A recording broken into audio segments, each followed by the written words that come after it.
Welcome to the Friday edition of Juan's World, and even though I'm smiling, I'm sorry to report that I'm back in lockdown. We were freed from it in my particular district on Saturday, although many other districts remained in lockdown. I did, as I think I mentioned on Tuesday, tried to get around a little bit, and there were still plenty of places where I couldn't go. And the visa office where I'm supposed to get my visa renewed soon was closed. But I was able to go to the grocery store and get food on a couple of days. And then this morning I wake up and the lockdown's imposed again. I was actually able to walk out and there were no police blocking my street, but there was a barrier across it which I had to hop over.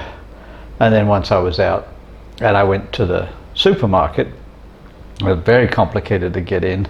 I had to use my smartphone to record a barcode, and I had to document my name and address and telephone number so they can track people who've come in at certain times if they happen to have somebody who comes in who's positive and so forth. So this is supposed to continue until next Wednesday, and then I'm not sure what's going to happen. It means I can't teach tomorrow, and even the president of the college is having trouble getting around.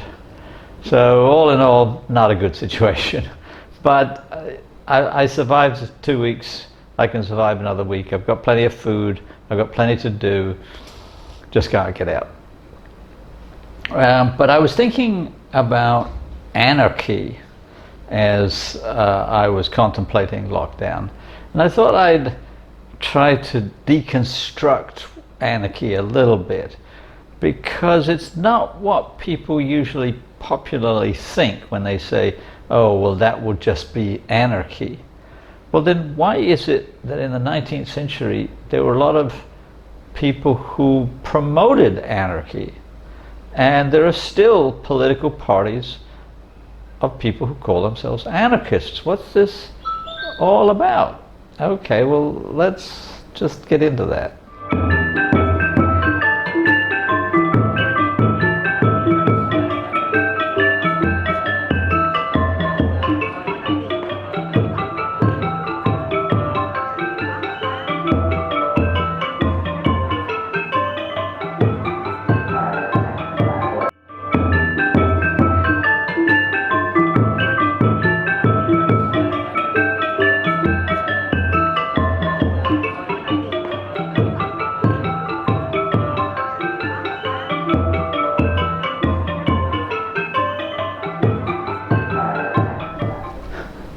Now we can take the term anarchy and break it down into two parts. Very simple. They're both Greek roots. The last part, archy, is a part that you know from many things like monarchy, patriarchy, oligarchy, hierarchy. It just means rulers, or the rule of, from arche, meaning ruler in Greek. And an means not. So anarchy means no rulers. And the popular term tends to mean chaos. Like, if that happens, we'd have anarchy. That things would all go wrong. That without leaders, without rulers, we couldn't survive as a culture or as a community. And anarchists, and I think it's fair to say that I'm let's say a tepid anarchist. I agree.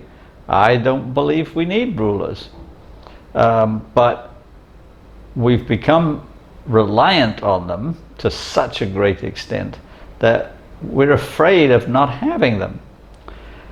But anarchist philosophy argues first and foremost that except under very exceptional circumstances, leaders work for their own interests first and for the interests of their friends and supporters, and the rest of the population gets crumbs. And that seems to be pretty much how the political system is working these days, that in all the countries that I've lived in and that know from personal experience, the leaders are all getting rich at the expense of the people. It was true in Argentina, certainly true in the United States, certainly true in the United Kingdom. So why not get rid of the leaders? Now, one of the things you could say is, well, why not get better leaders? Well, that's fair comment. Having better leaders would be better. Somebody whose interests were more than just their own, but were yours also. Okay, but it reminds me of the question of why we have rules, which brings me also back to Christianity, because Jesus very clearly said we don't need rules, or rather we need one, which you can split into two parts. Rule number one, love God. Rule number two, love everybody else. Rule number three, there are no other rules. And you can even collapse them into love God, because by loving God you must love other people. Or put it the other way around. If you love other people, it shows that you love God. The end. That you don't have to get any more complicated than that. That's what Jesus said. And then the church comes along, and of course the church starts having leaders. You know, first there's the apostles, and then they elect deacons, because the apostles can't do all the evangelizing and missionary work, and so the deacons take care of the money and helping out widows and the poor and whatnot. And pretty soon they've got bishops, and by the 2nd century they've got bishops with bishoprics, they've got archbishops, they've got hierarchy, right? That hierarchy means levels of leaders. And so it goes. And when I took my ordination exams, I had 4 exams I had to take. Well, 5 really, but one of them was just a kind of Bible knowledge multiple choice thing, which was ridiculous. But 4 substantive essay exams, and one of them was on what's called the Book of Order in Presbyterian tradition, which is the rules. And it starts at rule 1 and rule 1.1, rule 1.2, on and on and on, about how the church is to be structured, how its ministers are supposed to work, how compensation, housing, hours of preaching, on and on. Rule. And I had to take a 3-hour essay exam on the rules. I had to know the rule book inside out, because I could have been tested on any of the rules. And it's the one exam that the vast majority of candidates fail the first time through. I didn't. They failed me on something else, very strange. They failed me on interpretation of the Bible, because they didn't think that I was orthodox enough, and I had to take that again. Really annoying. But the rule book exam tripped just about everybody up, because it's so complicated, and it just goes against what Jesus said. No rules. Is what you're doing loving or not? If it is, do it. If it isn't, don't do it. Like, the end. And I talked till I was blue in the face with the elders and the ministers in my church, and never got anywhere. I left eventually. I'm still an ordained minister, and I still can perform all the necessary functions. I can perform the sacraments. I can officiate at weddings and so forth, but I don't. So why does the church or any group need leaders? And I would say that one of the simplest answers is because we've always done it, and we're afraid of what would happen if we didn't have leaders and if we didn't have rules. We're afraid of this popular anarchy, that we're going to descend into chaos. And I don't believe that. I have more faith in humanity. And one of the ways I think about it is when I think about traffic and traffic rules, and traffic police. Does traffic need leaders? Do you need people to direct traffic, or do you need traffic lights and signs and other rules to keep everybody orderly? And at first blush, you're going to say, yeah, that must be true.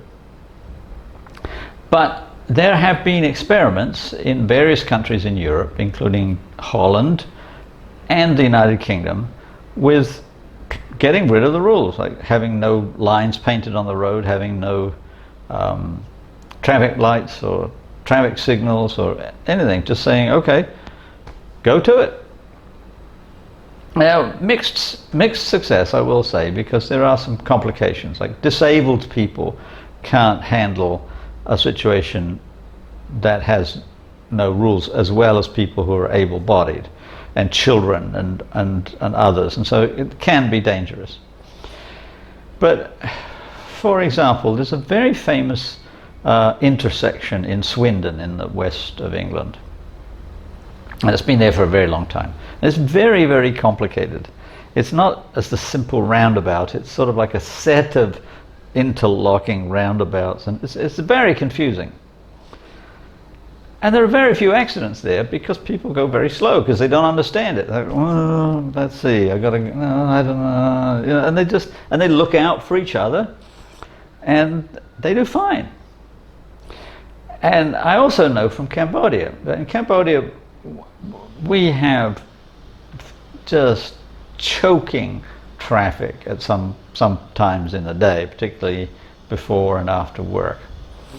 Lots and lots of motorbikes, but also tuk-tuks and bicycles and cars and buses and vans and lorries, and all trying to get to the same place seemingly. And you get to a traffic light,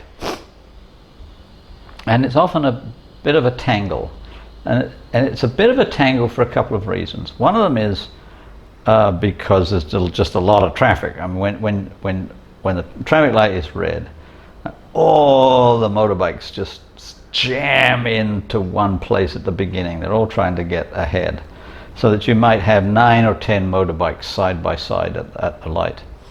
But there's also the fact that motorbikes don't pay attention to the lights. If the light is red, but a motorbike sees a possibility of getting through the traffic coming the other way, he'll go. And it has a tendency to kind of make people hyper aware.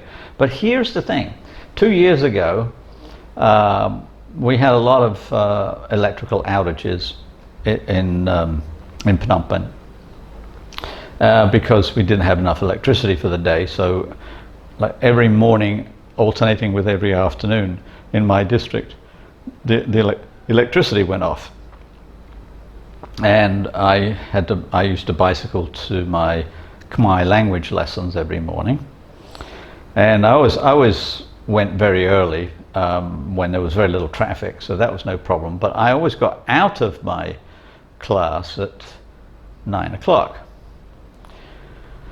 and that was huge traffic time.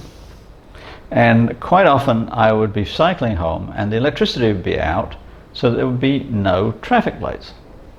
And there were a lot between my school and my apartment. And on those days when there was no electricity, so there were no traffic lights, I got home much quicker. Everything flowed quite naturally, because everybody was watching out for everybody else.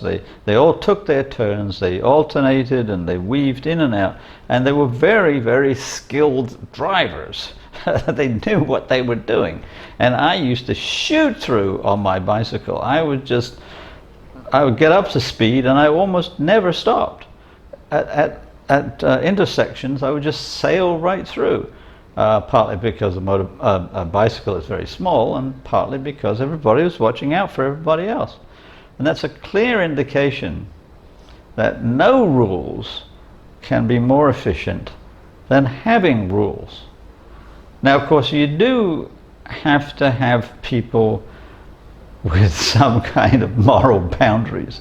Like, you can't have people who are just completely selfish, who just want everything for themselves, because then they're going to just mess up things for everybody. But in Cambodian society, it doesn't work like that. They are, I mean, not 100% considerate. Let's say they're 50% considerate of other people. 50% selfish, 50% considerate. Seems to be a good enough balance. Like, they're able to get what they want, but also give other people what they want. It works out. So, what would our world be like if we had to make the rules ourselves? If we had to decide as a group that we didn't want to do this and we did want to do this, and so on. That's the anarchist principle of anarchy, of giving power to people rather than giving it to leaders. So the thing is that when you have leaders, you also have resistance. It's the same with rules.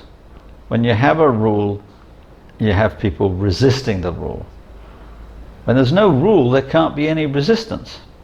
When there's no leaders, there can't be any resistance.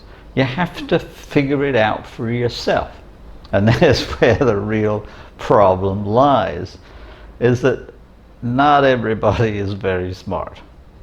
And there are all kinds of problems going to occur if people don't think, or if people are just congenitally selfish or whatever. I mean, there's a lot of problems.